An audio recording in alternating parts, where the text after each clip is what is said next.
Всем привет, меня зовут Вируша, и в этом видео я буду говорить, как правильно мужчине знакомиться с женщиной, как подходить, что говорить, как вести себя, потому что действительно на этом этапе, на первом, возникает у некоторых мужчин сложности, как завести разговор с понравившейся женщиной, и, как известно, первое впечатление, оно часто бывает не обманчиво, правдиво, и у женщин вообще работает очень хорошо интуиция, поэтому вот как не совершить ошибку на этом первом самом этапе знакомства. И также я расскажу в этом видео, как со мной знакомились, что мне нравилось, что не нравилось, и также скажу, как бы я хотела, чтобы со мной познакомился тот самый. Ну, с самого начала видео скажу, что я против пикап всяких курсов, потому что, конечно, в пикап идут, чтобы познакомиться с женщиной, абсолютно неуверенные в себе мужчины. И вот надо задать вопрос, кто бы хотел видеть рядом с собой неуверенного в себе человека? Да никто. Поэтому на этих пикапах там всякие там инструкции дают, как себя вести. Ну, некоторые туда идут, чтобы там умело как-то склеивать, потом лежать, смотря в потолок, и говорить, что у меня было там 50, ох, я круто, король отношений, любви и Казанова, все дела. Я вообще, знаете, против того, чтобы мужчина как-то прыгал выше своей головы, показывал себя не тем, кем является. Ну, может быть, изначально как-то это даст вам какую-то уверенность, а потом все это сдуется, как воздушный шарик, потому что вы дальше все равно не сможете общаться, если вы изначально не знали, как себя вести, то, ну, если только вам микрофон не будет там сидеть и говорить по инструкции, как делать. Так, если подумать, да, все сидят в аудитории на этих курсах, и им там всем как одному говорят, что делать по инструкции. В общем, какая-то такая роботизированная система. Я вообще, знаете, за осознанность. Я за то, чтобы вот тоже такая фраза есть хорошая: в своем глазу бревна не видно. Это значит, что, понимаете, когда люди начинают винить во всех своих проблемах что-то другое, какие-то обстоятельства или еще что-то, да, других людей, вот женщины такие вот, они не знакомятся, они меркантильные, они там с таким каменным лицом и так далее. Насчет, кстати, каменного лица хотела подчеркнуть. Есть такая категория женщин действительно с таким лицом. Но, понимаете, когда, вот на себе могу сказать, когда ты улыбаешься мужчине, это часто такое случается. Мужчина понимает, для себя воспринимает это как вызов такой, как такое средство к действию. А девушка может просто улыбаться всем. В принципе, вот такая вот она доброжелательная, или просто счастливая по жизни, или просто радостная. Вот, поэтому, чтобы не возникало таких вот моментов, девушки некоторые не улыбаются. С самого начала должно чувствоваться уважение к женщине, потому что сейчас, вы знаете, как выяснилось, вот как я стала говорить про отношения между мужчиной и женщиной, выяснилось, что с этим-то большие проблемы сейчас. А многие-то мужчины вообще и не уважают женщин. Что можно сказать при первом знакомстве? Здравствуйте. Я не очень, честно говоря, хорошо отношусь «привет». Чтобы говорить «привет», нужно уже спросить разрешение у человека, можно ли с ним общаться на «ты». Вот. Все-таки какие-то правила этикета должны быть. Такой момент есть, что некоторые мужчины, они знакомятся, но не произносят своего имени. То есть какое-то общение уже завязалось, да, так и непонятно, как его там зовут. Тоже «ты». Вот. И это может быть тоже от какой-то там, какой-то застенчивости, поэтому было бы здорово тоже вам представиться, не как, конечно, там ГИБДД, там такой старший там Василий, да, вот, но тем не менее как-то вот имя можно обозначить, чтобы в дальнейшем было легче общаться. И вообще есть такое понимание, что когда ты произносишь имя другого человека, то это очень приятно на слух, и вообще как бы приятно, когда тебя называют по имени. Отталкивает при знакомстве нервозность. Такая, знаете, какая вот мужчина как-то должен справиться с этим, своими нервишками, взять себя в руки. Ну, если вы как-то ощущаете, что у вас там сердце колотится, не знаю, смелости набираетесь, ну, где-то отточите это, но чтобы эта девушка точно не видела. Вообще, чтобы женщина или там девушка, чтобы женщина не видела вот всего чего-то такого не мужского. Смелость, да, какая-то нервозность, как я сказала, какая-то, может быть, грубость. Некоторые как-то подходят, вот как будто им все должны.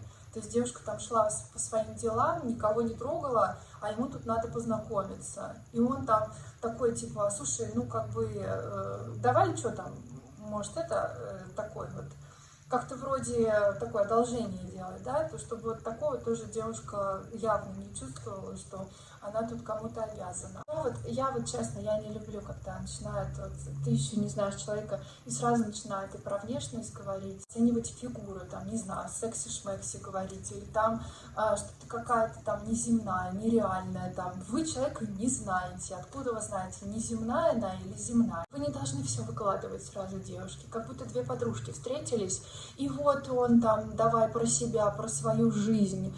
Но это сразу говорит о том, что либо парню не с кем общаться, и он давай там нашел свободные уши.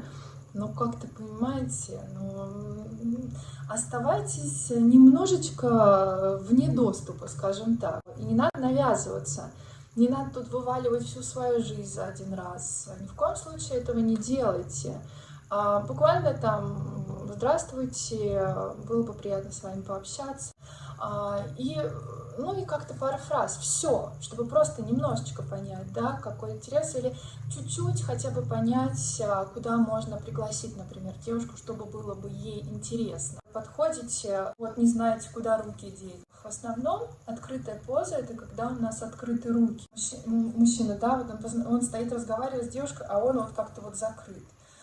Вот. Это говорит о том, что вот у него какие-то психологические страхи, да, он очень такой закрыт. Поэтому open. Если вы хотите расположить к себе собеседника, вы должны быть в открытой позе. Понимаете, не надо как-то там изгаляться и какие-то оригинальные фразы придумывать или там все просчитывать в голове. То, что вы просчитываете в голове, оно, как правило, не работает. Потому что ваше действие зависит от вас. А это как на дороге, да, вы едете, вы сохраняете правила дорожного движения, но другой их может нарушить. Поэтому девушка, вы же не знаете, как она себя поведет.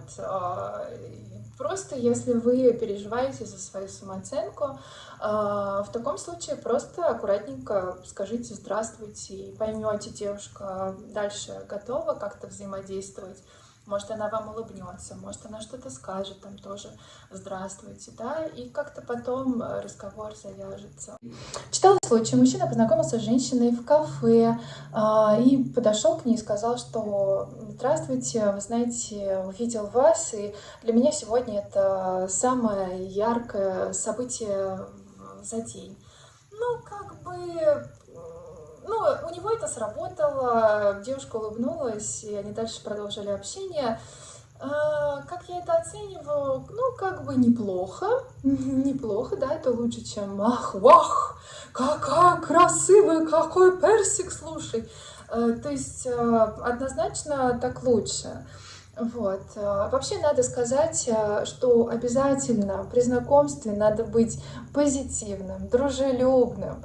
Но никто не хочет знакомиться с угрюмым, проблемным, каким-то весь в себя, он какой-то замороченный, или какой-то наглый, или какой-то он очень такой с самого начала требовательный. Давайте возьмем случай. Например, девушка, вот у нас сейчас лето будет, я надеюсь, да, после майской зимы, скажем так.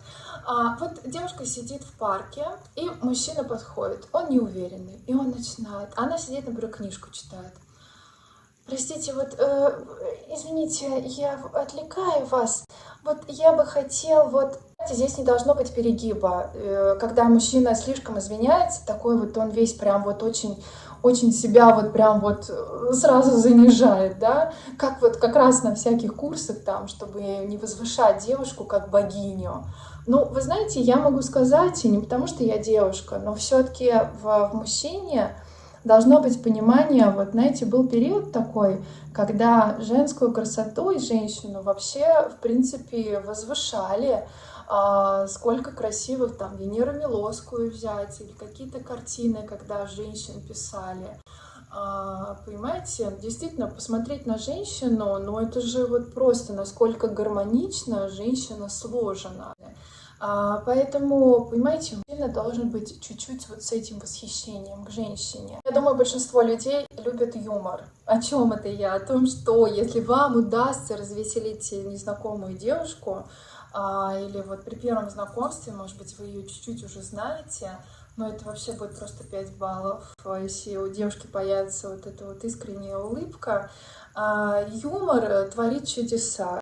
И часто бывает вот по списку, когда девушка там думает, какого бы мужчину она хотела встретить. И там где-то вот там на 3-м месте будет, чтобы у мужчины было хорошее чувство юмора. Ну а для мужчины, конечно, здорово было бы, если бы женщина понимала его чувство юмора. Знаете, иногда бывает такое чувство юмора, как сарказм. Не надо какой-то хриплый голос такой сексуальный делать. Весь там вы такой. Я вообще такое не люблю. Ну, еще такой совет небольшой. Относитесь просто как к знакомству, например, как будто вы знакомитесь со своим другом, например. Ведь с самого начала идеальные отношения возникают именно когда партнеры дружат. Проблема, когда люди уже что-то себе напридумывали, как будто у них прям уже вот с первой секунды любовь. Ну, любовь же не может возникнуть прям сразу же, поэтому идеальное знакомство легко, дружелюбно. Вообще при знакомстве женщине хочется понимать, опять же, что ее рассматривают не только как сексуальный объект, да? То есть это важно понимать. Женщине хочется, чтобы ее слушали, слышали. Мы не боги, мы не идеальны, и поэтому не нужно себя где-то принижать, что вы там пересчитывать все с ваши, там, еще больше комплексов делать от этого, да, себе, а девушку наоборот возвышать. У девушки тоже наверняка есть какие-то свои недостатки, и в общем-то, идеальных людей нет, помните об этом при знакомстве. И я не за то, чтобы вот этот комплекс, знаете, перфекциониста был, что все делать только в совершенной форме, чтобы получить только положительную оценку. Нужно при знакомстве понимать, что отказ тоже может быть, и относиться к этому абсолютно спокойно. Знаете, как между девочками есть хороший разговор. Значит, это не мой человек, значит, это не моя судьба, потому что моя судьба все равно будет со мной. Ну, мужчины тоже могут такое говорить. А еще есть такое понимание, что, знаете, сегодня самый лучший день. И так можно говорить себе каждый день.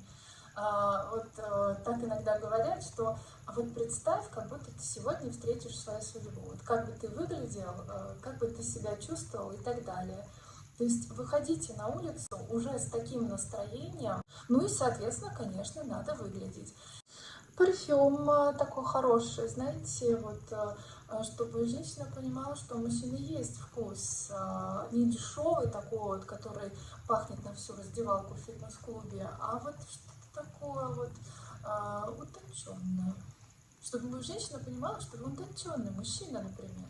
Какие случаи мне не нравились? У меня был такой момент, когда мальчик, я тогда боялась отказать, боялась обидеть, и он очень хотел познакомиться, и я ему говорю, давайте, вот если судьба, то мы еще раз с вами встретимся. И он знал, раньше такие палатки стояли, овощные, там фрукты, я виноград покупала на улице. И он знал, что я в этой палатке стою, так как мы в одном районе жили. И он на следующий день был снова в этой палатке. И что-то я так подумала, что вот мне как-то этого парня стало жалко. Понимаете, я не дала все равно номер телефона свой, и я ему сказала, он говорит, девушка, помните, вот вы вчера мне сказали, что это судьба, вот если мы еще раз увидимся. И я говорю, вы знаете, молодой человек, все-таки это не судьба. И из этого случая я поняла, что молодой человек или мужчина не должен вызывать жалость, ни в коем случае. Вот мне просто его стало жалко. Я уже была на грани того, чтобы... Ну, я такая же тогда была вот просто прям сердобольная. Я была на грани просто того, чтобы, ну, пойти с ним где-то погулять, ну, как-то, не знаю, как-то взбодрить его, но при этом, конечно, я понимала, что ни в коем случае как-то я даже его не рассматривала никак в качестве своего молодого человека. Нужно сохранять лицо и чувство собственного достоинства. Знаете, есть тоже категория мужчин от стеснения, от смущения. Они начинают куда-то в потолок, куда-то там. Как-то вот зрительный контакт, он очень важен.